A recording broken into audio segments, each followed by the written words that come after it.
Welcome in, everybody, to the Early Read Tuesday Best Bets show from the Forward Progress team at the Hammer HQ, presented by FanDuel. And it looks a little different if you're looking on the screen. It looks a little different. We got a different cast, and I'll tell you why. It's Thanksgiving week, where we decided we're going to pull all our resources together, make some special programming.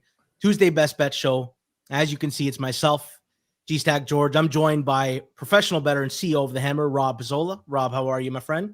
I'm doing okay. This is rather unusual for me. Tuesday, I'm mostly betting for the entirety of the day. Don't have a show to worry about, but here I am. And I do want to say, there's no excuses here, right? There's no excuses here on Forward Progress because we give out bets, we stand by them. But I give the Tuesday crew a lot of grief, right? I'm like, it's easier to win on Tuesdays than it is on Thursdays. Now, as I'm going through and planning this afternoon and what picks I'm going to give out, there's something nice on Thursday about having at least seen one injury report, sometimes two for teams, versus late Tuesday where we're going in blind. So very unusual for me, but doesn't mean I didn't come ready, George. Yes, your whole reputation will be on this 1 week. All the bashing you've done of how easy Tuesday is, you have to deliver now, my friend. We're also joined by Suuma, who's been on the Tuesday show before, and a fellow originator, contributor to the Hammer Drop newsletter. Suuma, how are you, my friend? So last week I got hammered by Rob saying I'm just doing okay in the intro. And now he's putting the same. I'm doing fine. I can't wait to talk some Tuesday football with you guys. I'm looking forward to it too. We got so much football. We get 3 games on Thursday, a game on Friday. We'll concentrate on the Sunday and Monday games. That's because tomorrow, 5 o'clock, it's going to be Rob, myself, and Austin breaking down the 3 Thanksgiving games and the Black Friday card. We're going to split it up. We'll have some guys. Kanish is going to join us to give us a prop bet. It's going to be wild. I look forward to that. I'm assuming that's because we're flipping the duties, George. That's because I'm hosting. No wonder. I mean, I've done a Thanksgiving Day special with Kanish before. The guy rolled out of bed. He spent 10 minutes telling everybody to take every derivative of the Detroit Lions, and they lost outright. I mean, guys. Anyways, I digress. I think he's going to do the same again. Listen, before we get into this week, and as always, we invite you to be part of the conversation. Drop your comments, what your favorite bets are. If you're watching on Twitter, join us on YouTube. You can be part of the chat. This is where all the fun is. We also like the likes and comments, helps us in the algorithm, gets us in front of more eyeballs, which is good because we're having good years. We'll start with the Tuesday crew that's not doing as well as the Thursday crew. We'll recap last week. I won my triple hammer with Dallas plus 3.5, lost my double and single hammers, bringing me up to 19, 13, and 1 on the season. Flup went 2-1, bounced back from 3 straight bagels. He improves his record to 13 and 20. And our third member was not Jameis. It was Clive TA, won his triple hammer, lost his double and single. 10 and 11 is our third member. And I guess your records are going all to the Thursday social. You don't have to worry about pressure about, improving the Tuesday record. But let's look at your Thursday record because you guys are killing it this year. I'm kind of jealous. Rob, clean sweep, triple hammer, gets it home with the Giants and Lions over. Dallas plus 3.5. Green Bay, Minnesota under 41.5. Suuma wins his double and single hammers on Denver, Houston under. Green Bay 6.5. Lost the Monday nighter, triple hammer over. And then Austin went 2-1 as well. Triple and double hammer get home with a Dallas plus 3.5. Green Bay minus 6.5. Loses on the Lions, bringing his record up to 22 and 14 as a collective. You guys are 63 and 45 for a 9.74% ROI. You guys are on fire. I think for a month straight, you guys have been just pure profitable. Let's keep the train rolling, though. This is a big week. I kind of like thinking of this as like 2 separate weeks. There's the early stuff you got to worry about, and there's the later stuff. We don't have any injury reports, so this is going to be aiming in the dark. But let's start with the Rams in Carolina. As far as injuries go, we learned in the game yesterday, J.C. Horn gets concussed. Corey Thornton, their other corner, got injured and looks like he's going to miss. Trevin Moehrig suspended for a week. Carolina's got linebacker issues. For the Rams, Roger McCreary may be out for them, and they're thinking about Tutu Atwell returning to practice and clearing IR all in 1 week. Let's start with you, Rob. What are your early thoughts on this game? Yeah, unfortunately, a lot of injuries in last night's Monday Night Football game. Otherwise, I probably would have really liked the under in this game because I just don't see the viability of the Panthers offense against this Rams defense right now. Stylistically, schematically, I don't see anything that would lead me to believe that the Panthers are going to have success moving the ball in this game. You do have 3 corners injured for the Rams. They lost another cornerback this week in Roger McCreary, as you mentioned, George. That goes in addition to Quentin Lake, Akella Witherspoon, who have been out. But the Panthers aren't really the team that's going to exploit that, right? They tried to pass the ball on the 49ers last night. Doesn't really work when Bryce Young has to be active in the passing game. So I think opportunity lost to bet the under here just because of the state of the Panthers defense, which is a disaster. Missing linebackers against Sean McVay, bad. Missing your top corner against Sean McVay with those receivers, very bad. Multiple injuries in the secondary. So there's a long-winded way of me saying that I don't have much in this game. Honestly, I really wish we could have got a price with the Rams under 10. It's just not there. So as it stands now at this point in the week, George, I'm not liking anything here. Yeah. What about you, Suuma? 10.5 right now for the Rams at FanDuel -110. Totals 45.5 -115 to the under. The early look, the look ahead was 10, and I guess Carolina was just that unimpressive where it moved to the Rams. You have any thoughts on this game? Any sides that you might be looking at? Not really much to add from what Rob has said. To be honest, this feels like a game where if you're betting the Rams at this price, you're probably rooting for or not rooting for McVay to pull like a few gears back late in the game. So it feels like it could be a bad game script if the Rams are up like, I don't know, 24-7 early on, and then in the second half they will leave some backdoor opportunities. From a straight matchup perspective, I don't think there's anything or much to like about the Panthers. To be honest, I'm struggling to kind of get a good read on their offense because the one week they play almost exceptional on the road at Atlanta, and then yesterday, 1 week after Jacoby Brissett put the completion record on that 49ers defense, I feel like I'm looking at a completely different offense. So not really sure what to make of the Panthers in general. I think at 10, I would probably lean Rams, but I don't really have more thoughts on this. Yeah, for myself, the number looks big, but the Rams do so many complex things in their passing game. If you watched Puka Nacua ran a route where he starts in the backfield, does like a full G, a capital G. And I'm just thinking no linebackers, missing corner, missing safety. And the Rams tend to sometimes get into big personnel and multiple tight ends. Like they could put Carolina in hell. And then Carolina's second worst team in creating pressure. I don't know. You can't create pressure. McVay has time to draw some creative stuff. And the other worry for me is the interior of the Rams D-line is very, very good. Kobe Turner, Braden Fisk, and Poona Ford. Now, Chandler Zavala out again for Carolina, left the game. Cade Mays was like late practice report injury, turns out to be out. This game could get sideways very, very fast. Yeah, it's just a tough matchup. And I'm sure, George, you wouldn't have mentioned Puka Nacua's route if he didn't draw a G. Happened to be a G, of course. If it was any other letter, I'm not sure it would even have been brought up on the show. And Puka Nacua's number happens to be my birth month and birth date. So there's some numerology all at play there. Which also happens to be mine, by the way. Yes. Since we're born on this exact same day of the exact year. So yeah. Absolutely. All right, let's move on to Arizona, Tampa Bay. Speaking of injury reports and having the benefit of seeing them, this is the game where it's tough to break down. Right now, Tampa is -3, -118 at FanDuel. Totals 44.5, shaded 115 to the over. Suuma, it's a very hard puzzle piece to put together. We don't know about Marvin Harrison and, the corners and the safeties for Arizona. And obviously the big one is Baker Mayfield, but also their corners, Jamel Dean and Benjamin Morrison. We saw how much losing two of them hurt them. How do you put a puzzle piece together when we don't even know who's going to be in the game? Yeah, it's tough. Will Johnson had a 3 times limited practice last week, so I would assume that he's a decent shot to play. Walter Nolan, I don't think there's any real update. But Baron Browning has been missing with a concussion. Will Hernandez left with a hip injury.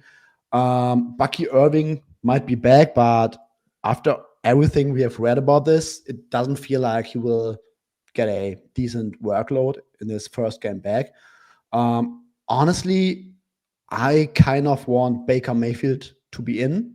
Line climbs up, and I would take Arizona in that case. I think that if they have a somewhat, or let's say, if they have a healthy cornerback group, their front has been playing much better.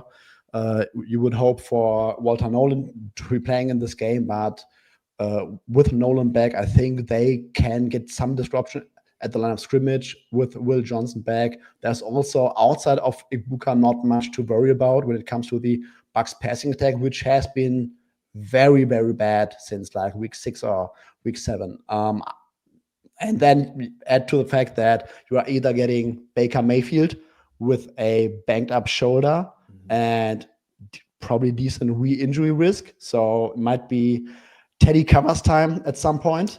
So honestly, I just want Baker Mayfield to be practicing, and then I will probably like Arizona at a better price, at a better number as it is right now. It feels like for myself, it's wait till Baker's in and then bet Arizona once the line moves, or wait till Baker's out, try to beat the news. And if I don't, still want to bet Arizona. Because Rob, the hard thing, like we like to make an idea of like what a backup quarterback's worth. Stroud to Davis Mills. This one is like hurt Baker Mayfield, who hasn't looked good in a while, versus Teddy Bridgewater, who hasn't really played meaningful football in 3 years. I don't even know where to begin to put a number of a downgrade. Yeah, he's actually publicly come out and said he wants to be known as Teddy Two Gloves going forwards, not Bridgewater or Covers. He sucks. Like anyone who wants to like go back and talk about all the ATS trends over the years of when has anyone watched Teddy Bridgewater play in the last few years? He can't even check down properly anymore. Like he is terrible. And I talked about this with Bucs Rams last week. This isn't to like pat myself on the back. The Bucs are so overrated. They've had a banged up quarterback in Baker Mayfield for a while now. Even if he plays, there's something wrong with him. I mean, the oblique was a problem. Now non-throwing shoulder, not at full health. Jamel Dean is such a huge loss for that defense, especially when you consider Morrison behind him out as well. I just don't like the Bucs. So I think there's a kind of echo the exact same things you guys are saying here, which is I want to be involved with the Cardinals in some capacity. It's just about timing the market.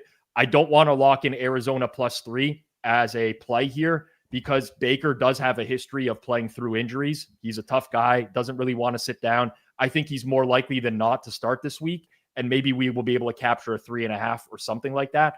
But ultimately, I like the Cardinals for the first time in a while in this spot. I expect Marvin Harrison Jr. to be back. I expect Will Johnson to be back. I think these are just teams that are going to trend in opposite directions. Yeah, sometimes an injury is like a blessing in disguise. Maybe Arizona learned that Michael Wilson is a thing. Yeah. And all of a sudden, a Trey McBride, Michael Wilson, Marvin Harrison trio of weapons are not that bad. Very much in line with you guys. Listen, it's Thanksgiving, and this Thanksgiving, FanDuel's introducing a brand new way to build a parlay together. It's called Pass the Leg. Here's how it works. Start a group build, add your pick, and pass it to your friends so they can add theirs. When everyone's done, you each lock in the group parlay with your own funds, because football's better when it's played and bet together.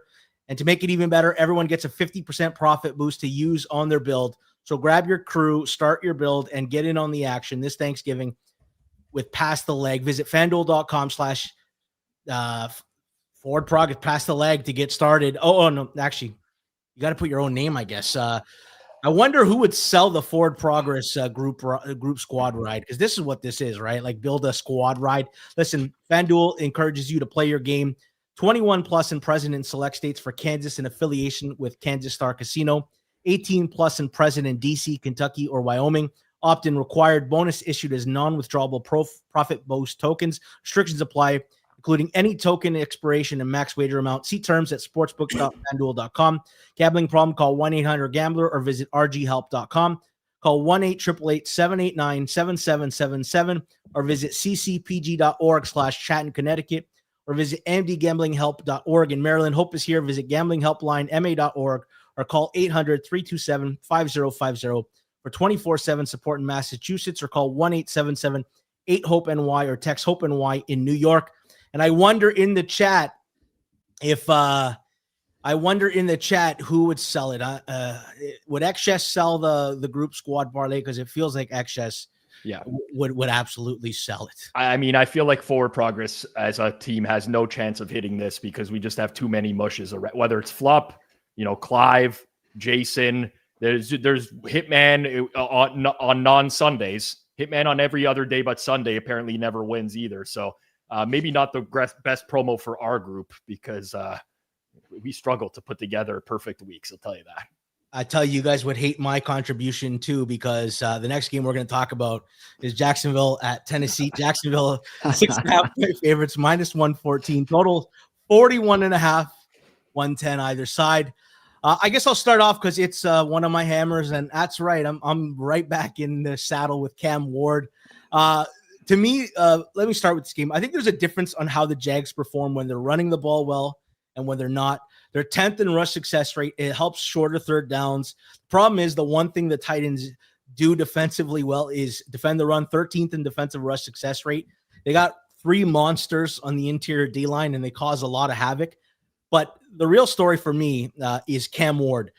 Let's talk about Cam Ward pre-buy and post-buy because there's a difference in his play. Pre-buy Cam Ward, -0.206 EPA per play. He was 36th out of 36 qualifying quarterbacks. 40% success rate, 35th out of 36 QBs.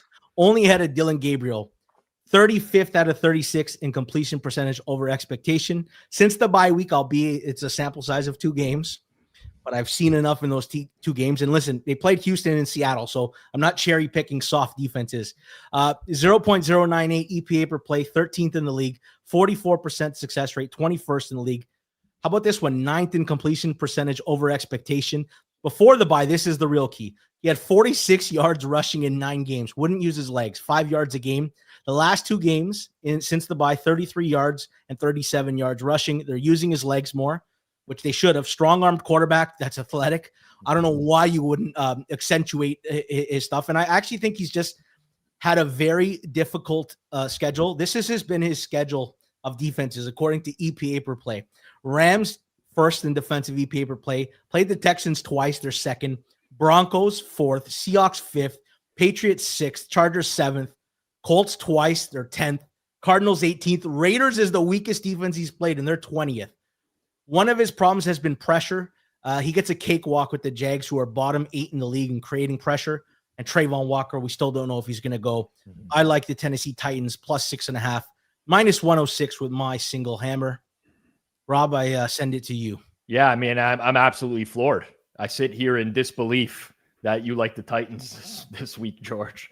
All joking aside, I do somewhat agree with what you're talking about with Cam Ward. I'm not saying he's like a league average quarterback or anything like that now, but when you consider how bad he was to where he is now, there definitely has been some progression there. The look that I wanted in this game was more towards the over, but there's a couple reasons that I'm a little bit hesitant at this point in the week to do so. One, the weather forecast looks like some pretty bad rain in this game. And typically when that happens, like, listen, you could play through a little bit of rain, but big time downpours, they do affect totals a little bit.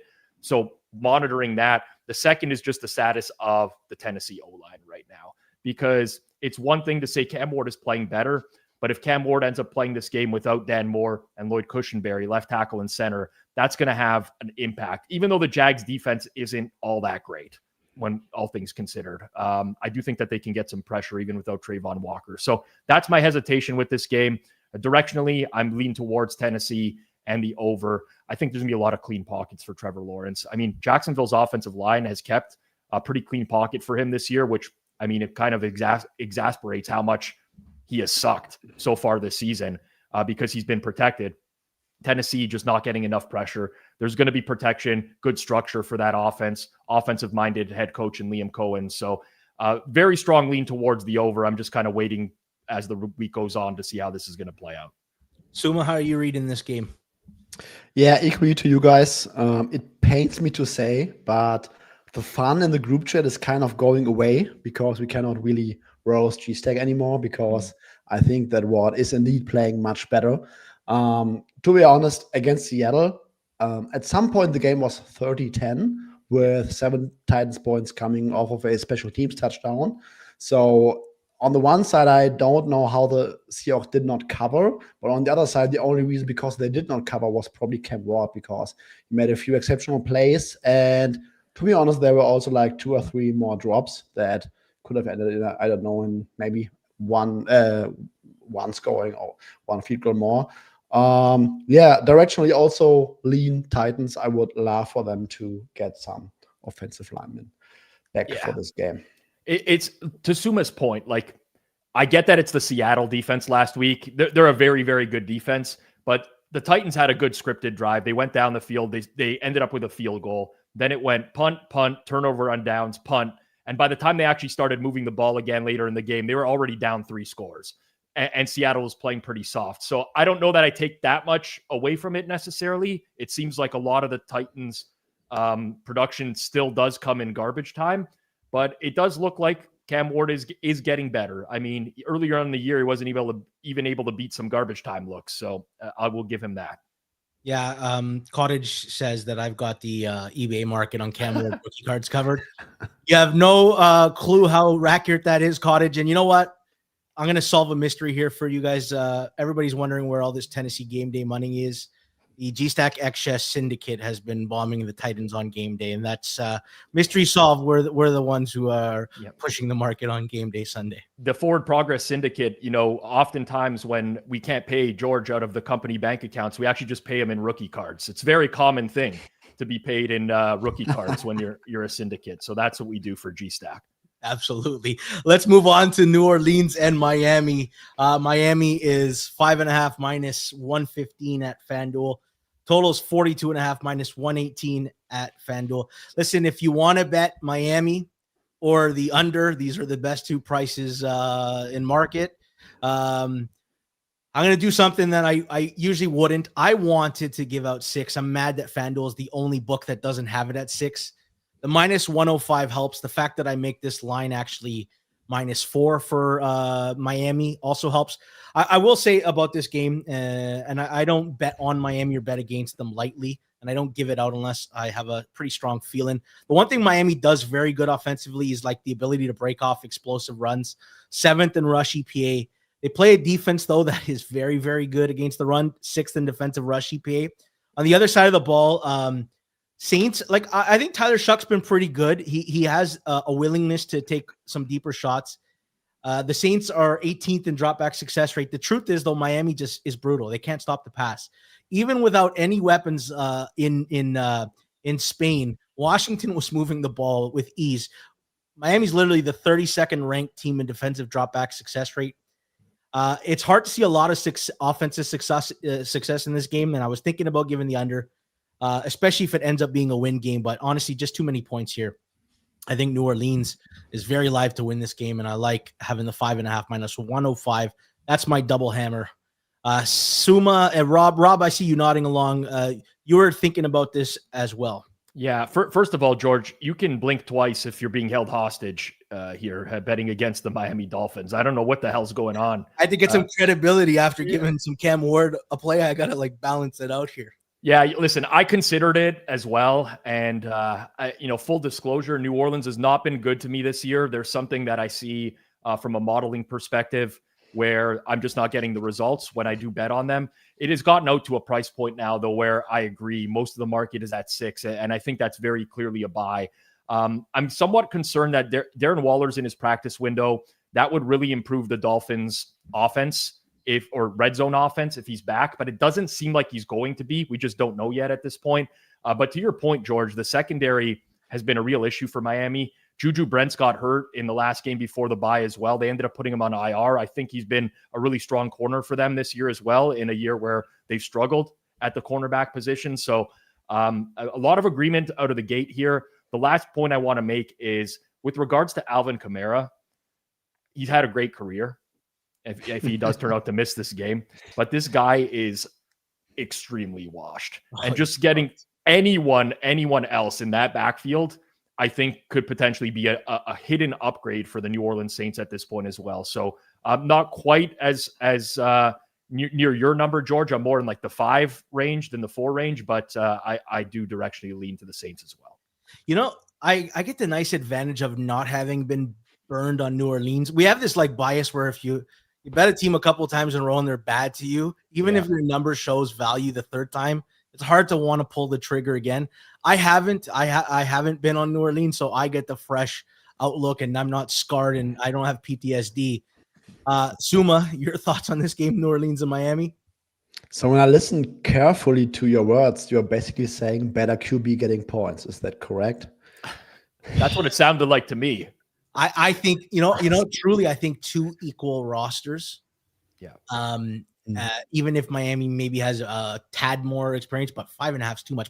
Miami with margin, are we fucking kidding? We were talking about a top 3 pick 2 weeks ago. Yeah. It's so funny how narratives flip on a dime because of Rob sees Dolphins in his dream and they catch a little heater. And then they followed that up with like a coin flip against a very, very beat up Commanders team going into like, it's not like, they won, but I mean, that game really could have gone either way. So it's they've been upgraded quite a bit. And I agree, George, that I don't think it's necessarily substantiated. Yeah. We'll move on to the next game. Before we do us a favor. If you haven't already, smash the like button. We love the engagement. Let's get the likes up. Like, if we don't break the record on this Tuesday show with Rob and Suuma here, then there's something wrong. Then it's clearly a testament to how much I'm not liked. If we can't smash the like button record here. Listen, if you're watching on Twitter X, thank you for watching. We appreciate it. Come to the YouTube comments. Like, you think our bets are good? You should see the stuff XS is giving out to everybody in the chat. That's what you need to really come over to YouTube for. Let's move on to San Francisco and Cleveland. Weather game. San Francisco right now, -5.5, -102 at FanDuel.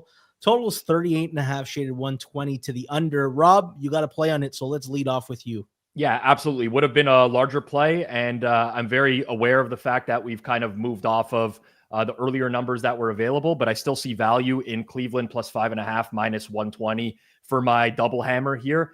I've kind of alluded to this over the course of the past week. I was talking about this on Forward Progress last week about the look-ahead line in this game and potentially for it being a great spot to bet the Browns. There are very, very few splits that I really like to look at in the NFL. I think a lot of people, they end up taking what's already a small sample. They cut it down even further. And a lot of times it's just to support a point. I think there's a long period of time now where you can go back to the Browns being extremely good defensively at home. Part of it is the conditions often work in their favor as well. This is going to be windy, might rain. All of that is exactly what a guy like Brock Purdy struggles with. You saw it on Monday Night Football. The arm strength isn't there. To beat this defense, you have to be pinpoint accurate, and you also have to be able to push the ball. You need some velocity on those throws. We've seen games in the past where Brock Purdy has really struggled in bad conditions. I would not consider him to be viable in bad weather. The one that comes to mind would be the Rams game from Thursday Night Football last year, where he's just a complete disaster. But I just think this is way too many points right now. And of course, you could talk to me about Shedeur Sanders and be like, well, Rob, this guy hasn't done anything.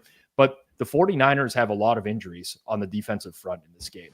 There's a very good path to success for Cleveland being able to run the ball on this football team. And when you think about that game against the Panthers last night, like the 49ers offense, the Panthers defense has guys dropping like flies, and they're just not scoring in the game as it goes on. So too many points for me. Give me the Cleveland Browns. I think they're very live to win this game, in my opinion. I feel like we're speed running on who can bet on the most bad teams this week. We've given out Tennessee, New Orleans, and now Cleveland. Rob, I like your point about small sample sizes. You need big ones like Cam Ward's 2 games post-bye. That's you're not drawing from a data pool that big, then what are we even doing here? Suuma, we got one start for Shedeur Sanders, 1-0 in those starts. Just remember that. Has never lost a game that he started in the NFL. And you want to bet against that? 6 points? Come on. You just know where this is heading, right? Like Cleveland wins the ugliest 13-10 games. Shedeur does cock soup the whole game. And everyone's talking about how he's 2-0. Because that's what I, as a person who loves chaos, I want the chaotic, the route on Monday. Suuma, what are your thoughts on this game?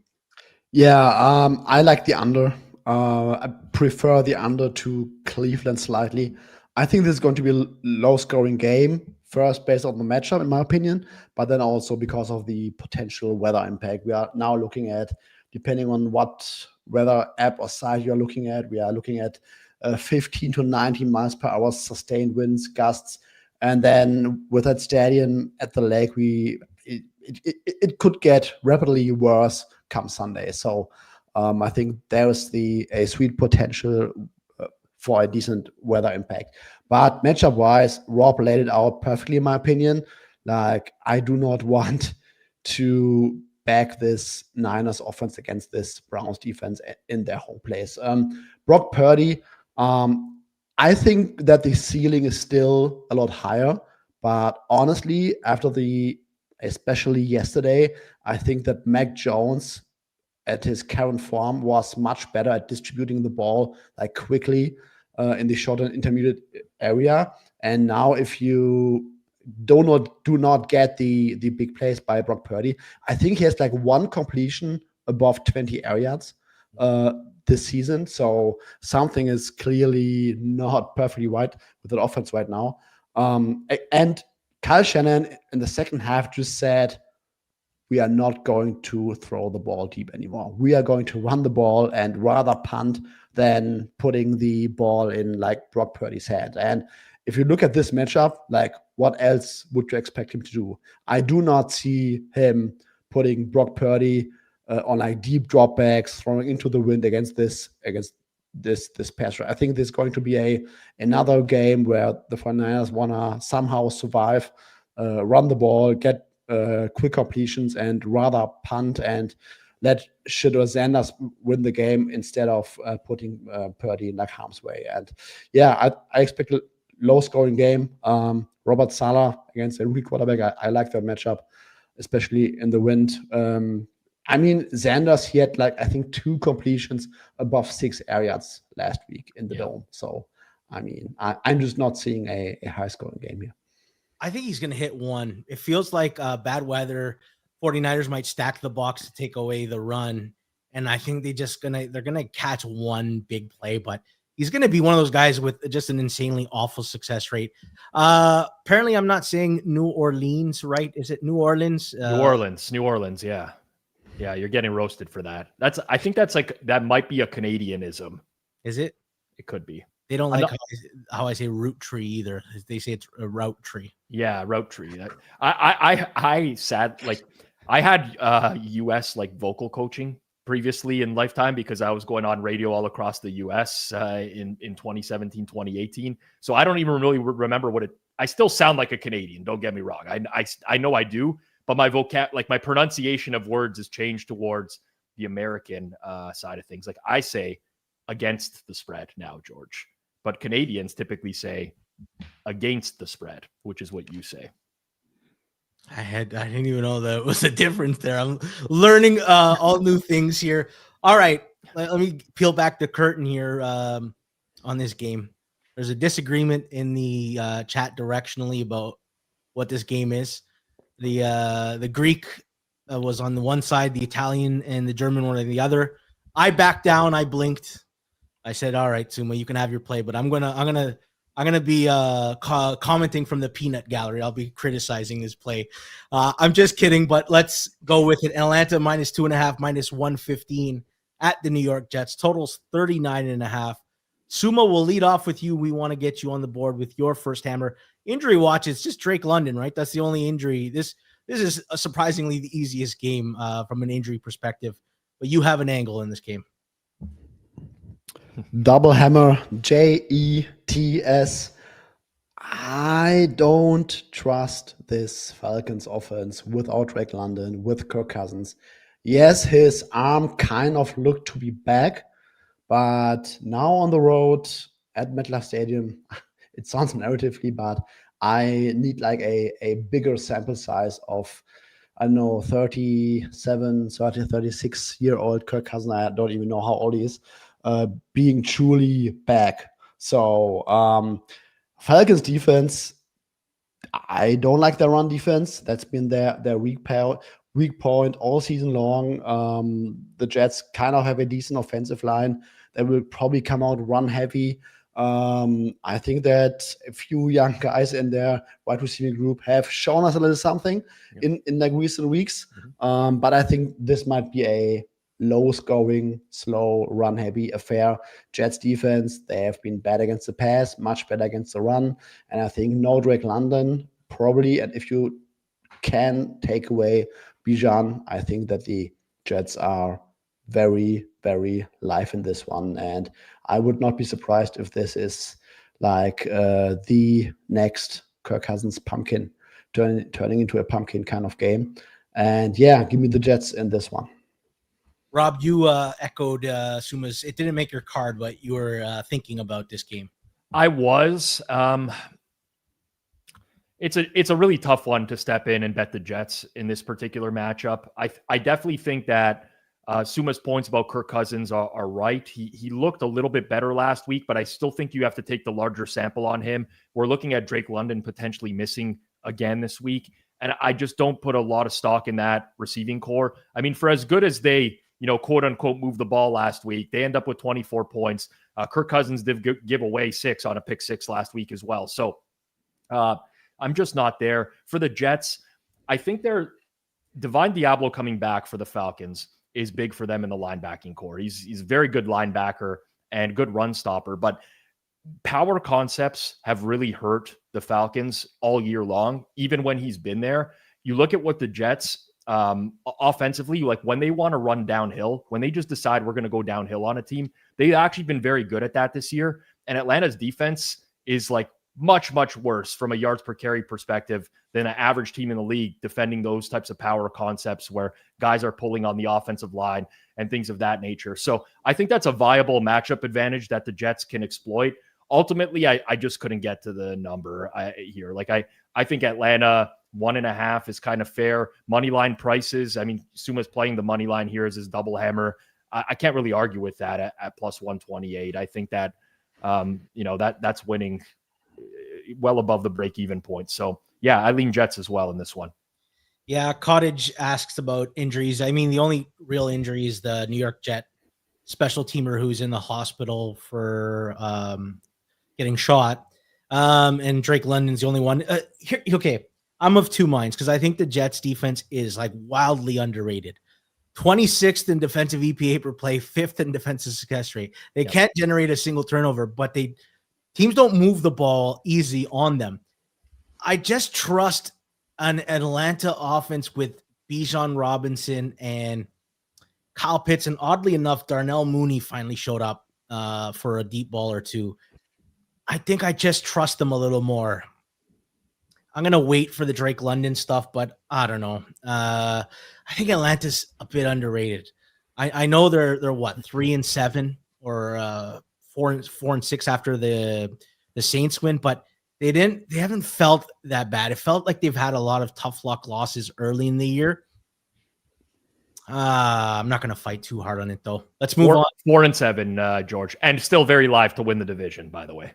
Yeah, listen.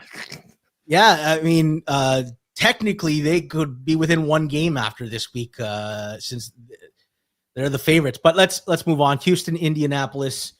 Did I say that right? I'm like self-conscious. Oh, you're good. I mean, you could just go with the regular stuff. You don't have to worry about it. Indianapolis -4.5, -105. Totals 44.5. Shaded 112 to the over. Suuma, back-to-back hammers. We'll lead off with you again. Yes, going with the Texans, catching 4.5 at FanDuel right now. I think in general, I'm slightly higher on Houston and probably slightly lower on Colts compared to market ratings. That's why I like that number so much. I think the Texans are like a sneaky, dangerous team, to be honest. Their defense, I have them as the number 1 unit right now. C.J. Stroud, I expect him to be back. And I mean, Davis Mills was 3-0 as a starter for this Texans team, but the difference in efficiency was still stark, like a 8 percentage point higher success rate for CJ Stroud, and I think 0.13 EPA per play more by Stroud this season. Stroud had a great first half against Denver before getting concussed, and they probably win that game with him, and they would be looking at a 7-4 record right now instead of a 6-5 record. And I just think that The offense has been healthier. Nico Collins has lost a few games early in the season. Christian Kirk has missed 4 games. These two rookie wide receivers have like more passes, more experience under their belt right now. Their running game hasn't been like that rock bottom as it was early in the season. So overall, this is like the number 1 defense in the game right now, getting their starting quarterback back and having a healthier environment around him. And I think they can be really sneakily dangerous down the stretch. For as much as I like the Colts, I think we have to somehow admit that Daniel Jones has been kind of reverting back to his former self recently. Since week 7, their dropback passing game has been 13th in EPA per play and 14th in success rate. Last 3 games, it's been 27th in EPA per play because of all the turnovers from Daniel Jones, sacks that he's taking. His pressure to sack rate was very low at the beginning of the year. Now it's basically back to his former Giants levels.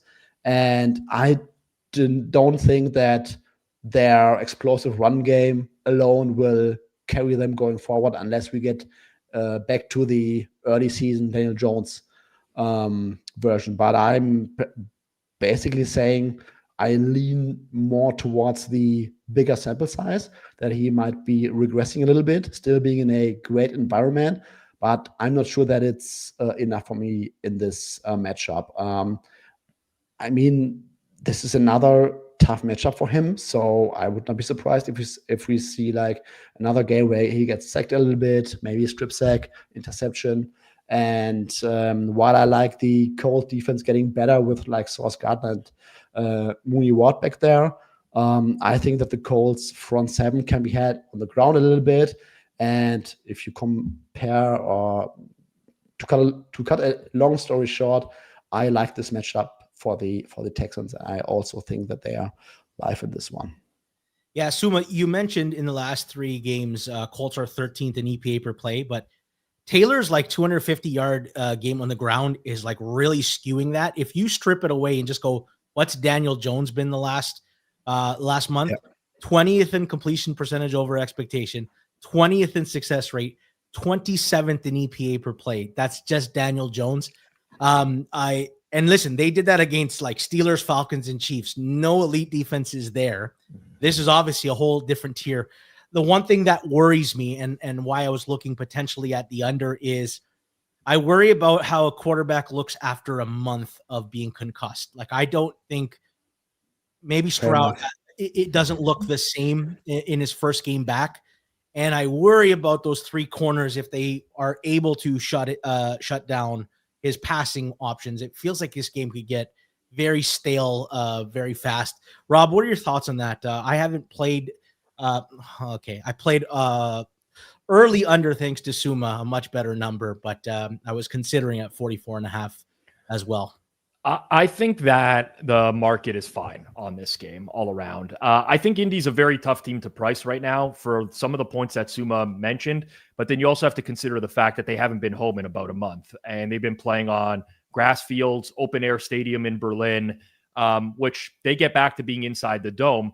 Now, the challenge for me there is that Indy right now, Daniel Jones is in the bottom half of the league in turnover-worthy play percentage on offense. It's always kind of been an issue for him. He's riskier than the average quarterback and makes some dumb decisions. And Houston is very good in forcing turnover-worthy plays. They're top 3 in the league. Doesn't always translate into actual turnovers, but as we see over time, turnover-worthy plays, tends to trend towards those numbers. So I would certainly be worried about Daniel Jones in the passing game here and giving up some turnovers to the Houston defense. The one thing I'll say where I think the Houston defense can be had is they're actually not the best tackling team, especially in the running game. They are bottom 6 in the league in avoided tackle rate. They need other linebackers to help clean up. Oftentimes the first guy will miss. And Jonathan Taylor is the best at avoiding tackles in the league this year. Number 1 in avoided tackles per attempt. That's like, I would be really, really worried if the Colts were able to have any sort of edge on the running game early on in this game, that things could really open up for that play action. And the last concern I have with the Texans is I actually just like Shane Steichen so much better than D'Amico Ryans. From an in-game management perspective, I've always felt that way. People who know, who've watched the programming know how I feel about D'Amico Ryans, which is very, very, very, very good defensive-minded head coach, but leaves a lot on the table in-game. So this is a tough one for me. If you forced me to pick, I would probably take the Colts, but I just don't like anything at this number right now. Yeah, all right. We'll leave it there. There's tons of games still to come. We're not touching on the Thanksgiving games or the Black Friday game. And why is that? There's no Thursday Best Bet show. Obviously, we know you're going to be with your families, watching the games, eating your lunch and dinner. But listen, it's Thanksgiving week, special programming. That's why it's myself, Rob, and Suuma on the Tuesday Best Bet show. Tomorrow is our Thanksgiving extravaganza. 5 o'clock, Rob Pizzola hosts. Austin and myself will join him to break down the 3 Thanksgiving games in detail, plus the Black Friday game. And then we'll have rotating guests talking props, anything that maybe Rob will ask what their favorite Thanksgiving meal is. It's going to be a little bit of mix of everything. That's tomorrow, 5 o'clock on the Forward Progress YouTube channel, our Thanksgiving extravaganza. Let's move on to Minnesota at Seattle, because I know Alex Moreto's not having an extravaganza watching this Vikings quarterback rotation. Right now, Seattle's 10.5-point favorites, 110. Total is 41.5 shaded, 115 to the under. I'm going to start off with a quick note before I throw to you guys. I think this is like 2 wildly different teams who are excellent at generating pressure, but like in obviously different ways. Seattle, number 1 in the league generating pressure, 51% of dropbacks. They do that while blitzing the 7th least amount in the NFL. Minnesota is the opposite, 7th in generating pressure, but nobody blitzed more than them, 43% of dropbacks. They're drawing up a blitz. Sam Darnold against the blitz this year, he's been iffy, 912 yards, 65% completion percentage, but 5 touchdowns, 5 picks. This is where we get ugly Darnold when he feels a little bit of heat. He might be goaded into making a big mistake. I don't know what to make of this game, though, specifically Minnesota's offense, because we don't know who's going to play quarterback, and we don't know what this other quarterback looks like. Like, if you're getting benched over Carson Wentz, who's like got half his body like ready for surgery, I don't know. It doesn't really give me confidence that you trust him at all. Rob, we'll start with you in this one. How are you parsing this game? Yeah, so I see the comment from Cottage in the chat. It says Minnesota best bet has to be the line moved with the better QB playing. And JJ McCarthy has been terrible. I think nobody can deny that. But I don't know that you can just assume that there's a better quarterback coming in behind him. Max Brosmer is an undrafted quarterback who played 1 season of FBS football. He was an FCS quarterback prior to that. And this is not the defense that you want to plug someone like that in against, frankly. I mean, it's just a nightmare first start in the NFL. Maybe they can figure some ways to catch Seattle off guard. But I think about what Seattle does well. They defend the run very well with light boxes. They also don't allow much separation.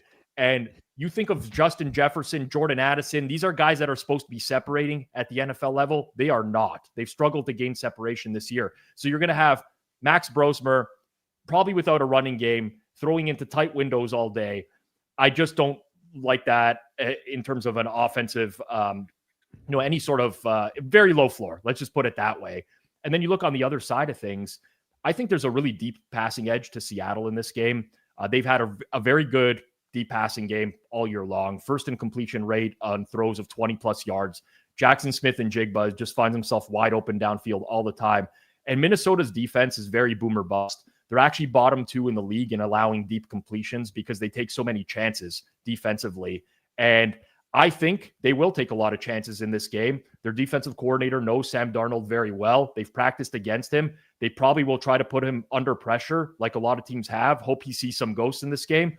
But I could not bet Minnesota at this price. I am hoping the market moves towards Minnesota quietly, and I could potentially come in on Seattle here because I think that there's a very stark contrast between these two teams. And Brosmer against this defense.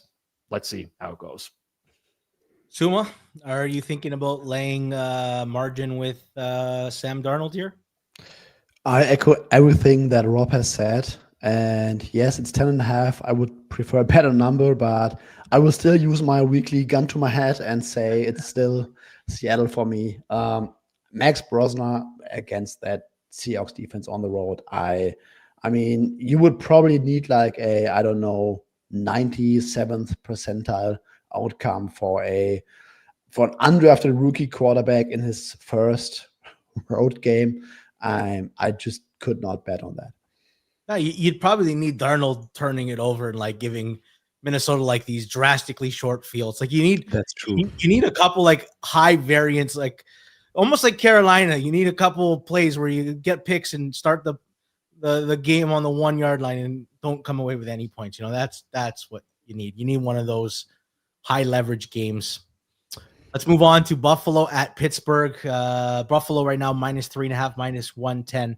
Totals 47.5, shaded 112 to the over. I'll start off in this one from an injury standpoint. Right now we're watching for Dalton Kincaid. Spencer Brown looks like he's doubtful, the Bills' right tackle, and Maxwell Hairston is another big one in the Buffalo secondary. But for Pittsburgh, it looks like Rodgers is going to play. Broderick Jones looks like he's going to be out. Derek Harmon will be out. I think there's some intriguing matchups. Let's start with the Bills' offense. Third in rush EPA. Going against our run defense that's 27th in defensive rush EPA, and now they're without Derek Harmon on the D-line. Like that being said, the Bills won't have Spencer Brown, who's the fourth best run blocking tackle in all the football, according to PFF.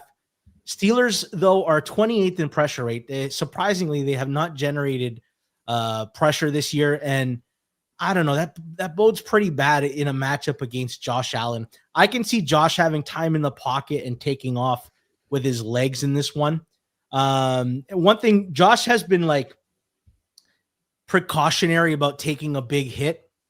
And I think you can't do that anymore. You're 7-4 and like, it's time to win. It's time Josh Allen maximizes every play. And that includes taking off with his legs a lot more in this game. On the other side of the ball, Steelers run the ball well, 6th in rush EPA. Bills cannot stop the run, 2nd worst defensive rush EPA. The Steelers, though, will be without Broderick Jones, and despite like the Bills' many flaws defensively, they do create a lot of pressure. I could see a game plan where Aaron Rodgers does not want to sit in the pocket and take a hit, especially with his left wrist. Clearly, there's a hairline fracture, although it doesn't need surgery. So I think it's a lot easier to game plan against a team that plans on everything being quick pass game or run game. And I like to say oftentimes there's levels, and I know Buffalo's overrated. It is just very hard for me to see Pittsburgh keeping up with Buffalo in a track meet game. Give me Buffalo Bills triple hammer -3.5. Going back with the Bills. Rob, you've had so many thoughts on the Bills. Clearly, you also think they're overrated. I think they're both teams are overrated. Where do you land on this game? Yeah, I'm kind of with you on that one. I don't like anything at current market numbers in this game either. I guess directionally I would lean towards Buffalo, and I agree with a lot of the points you made. I don't like backing dinged up quarterbacks that you already know are dinged up. I think this is clearly going to affect Aaron Rodgers' ability to even take a hit. And that kind of, listen, they've done this all year, getting the ball out quickly, but it's just not working on teams anymore. Like everyone knows how to play the Steelers at this point in time. They're just kind of reliant on finding one-on-one matchups and hoping that it works out. And I just don't like to bet on teams like that. There is something wrong with Buffalo, though. Just straight up wrong with the team as a whole. They can't seem to consistently piece things together. They have a lot of turnover-worthy plays on offense as Josh Allen this year. That would be mildly concerning for me against the Pittsburgh defense, who seems very opportunistic at home, although it's not the same, defense that has been there in years past. But ultimately tough one for me. Lean Bills, but just not quite there. Suuma, what about you? Yeah, same. I think I made it 3.75-ish. I think you can beat Buffalo if you can really pound the rock and attack them vertically. And I just don't think that the Steelers have those qualities, especially this week when you have like that downside of Rodgers. I don't know, maybe not getting anything under center, maybe being more allergic to hits. maybe more throwaways and stuff like that. And on the other side, yeah, I agree with you, George. This shapes up to be a decent rushing matchup for the Bills, even without Spencer Brown. And then off of that, I think that the offense will also get into a better rhythm, and they will not have these tough matchups on the outside like they did against the Texans last week. Dalton Kincaid being back would be absolutely huge for them. Yeah, that would be massive. The other one is like DK Metcalf was like not the same after his injury. Joey Porter also like Pittsburgh surprisingly is quite banged up right now. Mhm. So this is one we'll get a lot more clarity after the Wednesday injury report. Let's move on to Las Vegas at the Chargers. Right now, Chargers are -9.5, -110 at FanDuel. Totals 41.5, shaded 112 to the under. Rob, you've got to play on this. Why don't you lead us off here? Yeah, I left this one at a single hammer, even though probably my numbers indicate I should be bigger on this. And I like the under in this game at 41.5 -112 at FanDuel. I still don't know what the Raiders offense is going to be without Chip Kelly there. And that's kind of why this is a little bit more questionable. And I left it at a single hammer. With that said, I just don't know that you can install any sort of offensive coordinator or game plan that's going to make this offense function at this point. The offensive line is just so bad without Colton Miller and Jackson Powers Johnson. They can't run the ball effectively. Geno can't throw the ball downfield. And I actually think the Chargers defense is overrated. They were missing some key personnel, underrated. They were missing some key personnel at points during the season, which I think is influencing the way that defense looks overall. But their pass defense is top 3 in both EPA per dropback allowed. They limit explosives as well. So when you're looking for paths to an over here, you kind of need the Raiders to methodically move the ball downfield. And I just don't know that they're capable of that because they take so many negative plays. On the other side, the Chargers will have a solution for their offensive line now that they're coming out of the bye week, right? No left tackle, no right tackle. They'll get Bobby Hart back in all likelihood. But I expect them to lean on the running game a little bit more out of the bye.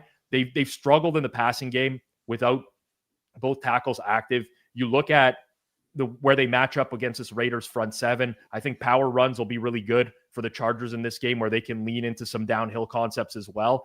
And ultimately, I don't think you'll see the Chargers in all-out pass mode like they were earlier on in the year. So for those reasons, I think this total's on the wrong side of 41 here. I actually have this slightly below, and I'm looking for a low-scoring game between the Chargers and the Raiders. Yep, and FanDuel's a good place to take that under. Best price in market. Suuma, I had to pull the flop card. You know, I'm replacing my guy Flop, and he would just come up here and be like, "Wow, you know, everywhere else is a 41, and we got a 41.5. You know what you got to do." And listen, I'll be lying if I'd say it didn't influence me in some way here, George. Yeah, there's some 40.5s out there, albeit juiced to the over, but you got a very good line here. Suuma, your thoughts on this game? I will be honest, this is one of the games where I don't really have any strong thoughts. I can get behind that under because the Raiders are so bad, and I'm not really sure that a new OC will quickly solve all those things. I think that the Chargers will completely dominate the line of scrimmage, not to the extent that the Browns did, but sound coverage behind that, strong push up front. I think this will be another very bad outcome for the Raiders offense. Like last week, in terms of like true score metrics, I had them very low. I think they were supposed to score like 2-point-something points. I think they are really rock bottom right now. I saw it a trend that Greg Olson really favored the tight end position, like all the time when he had some passing game coordinator / play calling duties in like recent years, and maybe more constantly targeting Brock Bowers will help that team. But I really don't see how they can get back on track.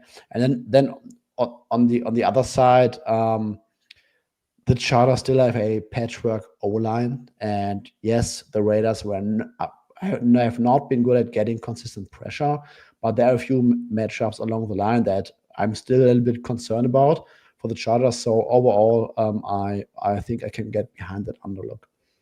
Yeah, kind of echo everything that you guys have said. If I'm channeling Clive here, Clive is thinking Las Vegas team total under because maybe the Chargers get something with Quentin Johnston going the same way George Pickens took advantage, but it's very hard to see a Raiders offense with one of the worst O-lines and one true weapon in the entire offense, pretty much. Like getting, moving the ball against a very good Chargers defense. Against Brock Bowers on a lot of Derwin James as well, who notoriously has been very good at shutting down. He was the Kelsey stopper forever, forever. If you're enjoying this Tuesday Best Bets special edition with myself, Rob Pizzola, and Suuma, please do us a favor, smash the like and subscribe button. If you're watching on X, take 2 minutes, pop into YouTube, drop a comment, smash a like button. All of this stuff helps us in the algorithm. And listen, you're probably wondering what's going on for watch alongs. Well, we got an extra watch along this week.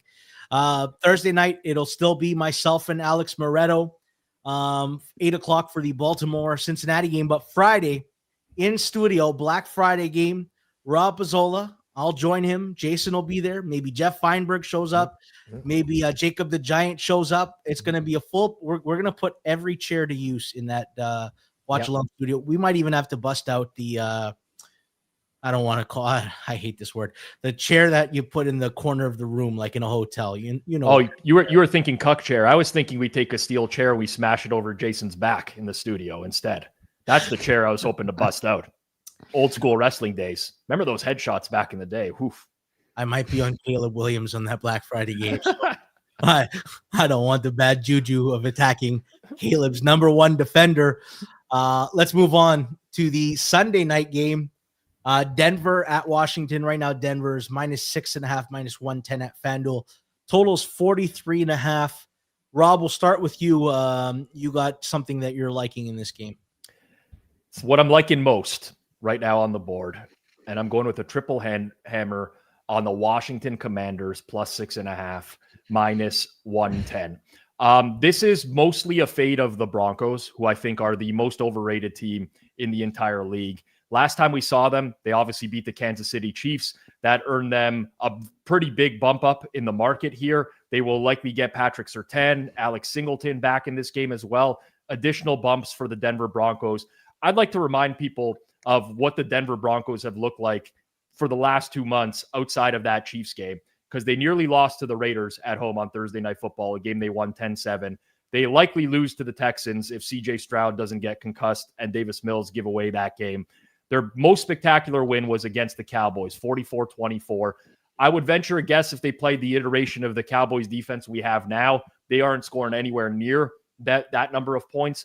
They needed an enormous fourth quarter to rally to beat the Giants at home. They almost lost to the Jets on the road, 13-11. They needed an enormous fourth quarter to rally and scrape by the Eagles, 21-17. This is just not a good football team, at least not in the range that they're being valued at right now. On the Washington side, I get how bad they've been. The wide receiving room has been in complete shambles. You now have a week on the bye where Debo can get a little bit healthier. You have the possibility of Terry McLaurin returning, which I think he will. Noah Brown's been activated off IR and he's practicing. There's a lot of potential upside in the Commanders here. Plus, a lot of what they do in the running game, where they're very successful, are these man duo concepts. And Denver's defense has been well below average in defending those this year. So while the Washington run game isn't dominant, these concepts line up reasonably well against the Denver defensive front. I think this is just way too many points in this game. And there's some injury asymmetry here as well. Obviously would have loved to see if a 7 popped up, but we don't have that luxury. And I think 6.5 is good on the commies at home here. Yeah, I think you're going to have good injury news. Terry McLaurin was actually at practice yesterday. I know the first official report's not till Wednesday. I think that bodes well for him. Yep. Surtain's window also was initially 4 to 6 weeks. So I don't know. I'm still leaning more likely that he is out, but I guess we'll see what the Wednesday practice report looks like. There's not a bigger indictment on Bo Nix than the fact that they're 17th in dropback EPA, 30th in dropback success rate. He sucks for most of the game, and then he hits a big play every now and then. Like it's awful. And Washington, despite like every injury they've had, McLaurin, the receivers, Jaden Daniels, the fact that like they're 13th in offensive EPA, 6th in offensive success rate this year is kind of fucking crazy. Like I haven't thought of it. I'm like, they've still been very good despite all their injuries this year. The Commanders also, listen, defensively, they've been in shambles this year. But if you remember, prior to the bye week, they activated the practice windows for Will Harris in the secondary and Drake Jackson on the defensive line. So they're likely getting some reinforcements there. Dan Quinn calling the plays against Miami, it was a better defense than what we had seen previously as well. And he has a full week to work with that defense on top of it. I mean, it's the Commanders. They can get shelled in any game, but I actually think that they're very, very live in this one as well. I think Denver is just so overrated in market right now. Denver's laying a touchdown on the road. I know. Crazy town. Suuma, your thoughts on this game? I like the under in this one, spawning towards the under. I don't trust Bo Nix and that offense to score on anyone right now. And on the flip side, Pat Surtain being back would be a bonus, but I also don't see like offensive fireworks by this Commanders offense against the Broncos defense. I would not be surprised if this is a lower scoring game. It's really hard to get excited for this Broncos offense. Like I think George mentioned it, bottom 3 in success rate. I mean, yes, it's the Commanders defense that has looked horrendous, but the Broncos also struggled with like other defenses outside of rock bottom Dallas Cowboys like 5 weeks ago. So just remembering that Raiders game on, I think, Thursday night, Monday night, Thursday night football. So yeah, I think that the Commanders are decent on paper, but they will struggle to score on the Broncos defense. And on the other side, I just don't see how the Broncos offense scores a lot. So if that makes sense. Well, and like the one thing I'll add with the Broncos offense, somebody might say, well, the Commanders defense is just so bad, right? The Broncos offense scheme wise, they've schemed receivers open all year long. They just don't have the quarterback that can consistently hit them, right? He can have a game like he did against the Chiefs where, he looks good. But for the most part, this guy's extremely inconsistent, and the vast majority of his games are below average, in my opinion. That's not something I want to take on the road to win by margin in the NFL. Listen, very cold game Sunday night. Chance of rain, Bo Nix. I don't know. There's a lot not to like about Denver's offense in this game. Let's move over to the Monday night football game. Oh, this is an interesting game. I lost a bet betting on Patriots, and I lost a bet betting against the Giants. So these games always have me in a torture chamber because I missed something on both games, even though I think New England could have and should have covered. Let's move on. New England -7.5, -105 right now at FanDuel. Totals 46.5, -110. Suuma, your last hammer of the game, the Monday night football game. What are you looking at? I like the over. Yes, the Patriots are dealing with some O-line injuries, but the way that Drake May has been managing like muddy pockets all season long, I think he has been exceptional.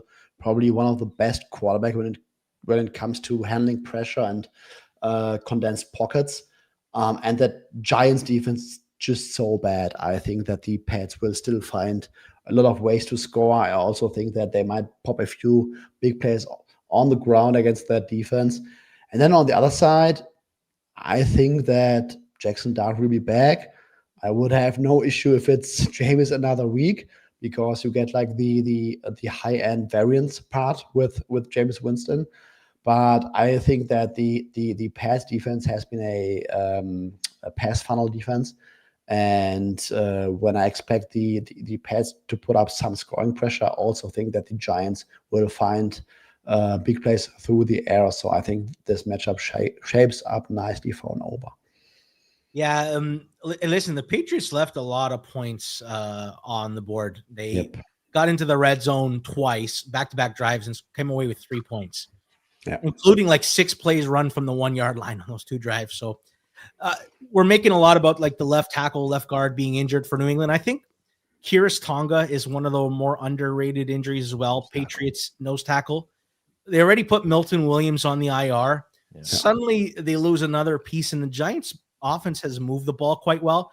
I wish it was Jameis. I worry about Jackson Dart coming back first game post concussion, and then changing his play style to be more cautious. Yeah. Which one of the things that makes him so dangerous is that he is capable of like taking off at any moment. And if he's more cautious, I don't know that he can sit back in a clean pocket and just sling all the time.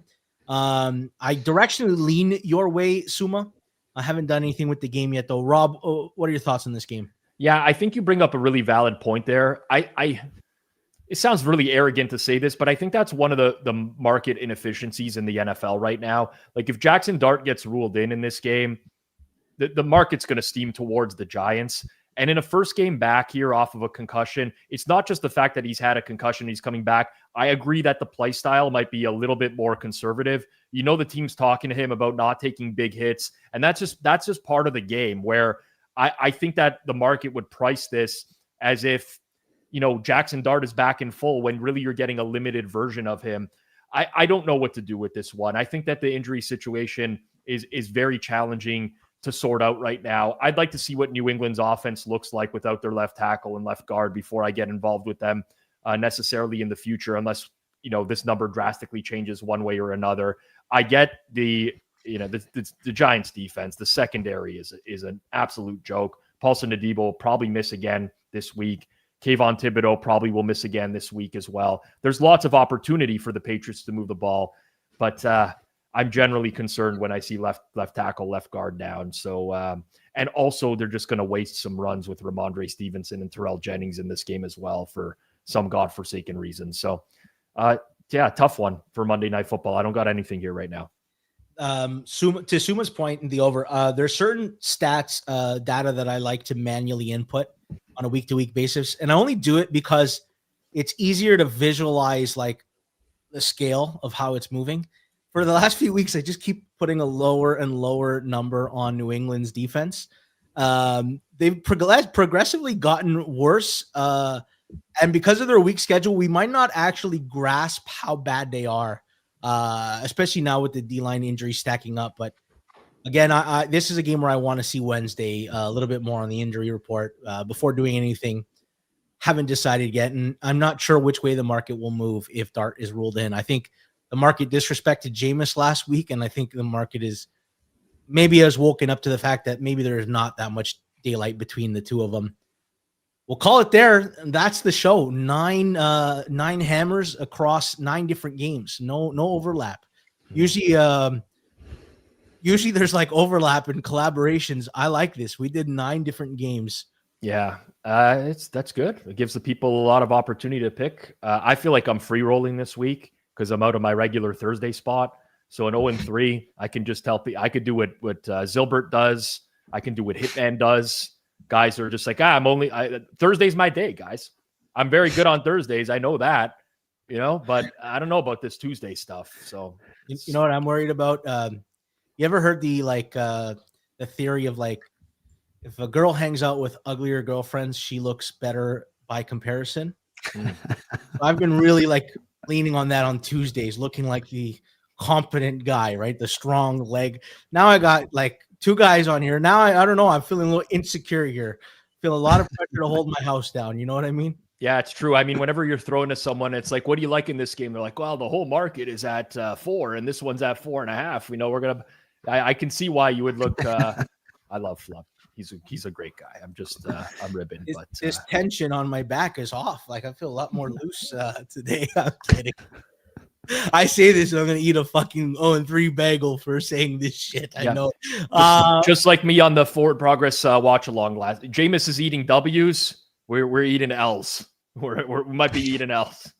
Listen, Big G Stack hit a plus 550, Rob, on last Thursday watch along. I saw they're starting to say that maybe I'm the prop guy. Well, that's why I didn't retweet the promo clip that went out yesterday. I'm like, there's no way I'm gonna promo George hitting a plus. If George's head isn't big enough now, wait till you see the ego once he hits another anytime touchdown this week or another long shot bet. Jeez, my head might explode at that point. All right, let's call it there. Let's recap though for those who missed. Or for those who skip ahead to the end of the show. Triple Hammer, I'm in with Buffalo -3.5, -110. Rob likes Washington 6.5 minus 110. Suma's on Houston +4.5 -115. Double hammers, I'm on New Orleans. There we go. New Orleans plus 5.5 minus 105. Rob's on Cleveland plus 5.5 minus 120. Suma's on the Jets money line. And then I'm on Tennessee plus 6.5 minus 106 with my single hammer. Rob's on the Chargers and the Vegas under 41.5 minus 110.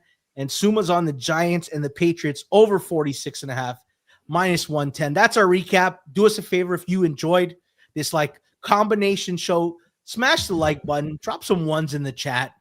We got a lot planned tomorrow. A Hammer Daily with a Wednesday edge work overtime to make up for the fact that there's no Hammer Daily on Thursday. Extravaganza tomorrow. Rob's hosting 5 o'clock Forward Progress. There is no Thursday Best Bet show. I'll be on him there with him. Austin will be there. We'll have guests dropping in to give their prop bets. Thanks to the audience. You guys have been wonderful. Great comments, great commentary. Thanks to our sponsors, FanDuel. Thanks to Jacob for producing. Thanks to Rob and Suuma for sharing your best bets and analysis. Good luck with your bets, everybody, and have a great rest of your evening.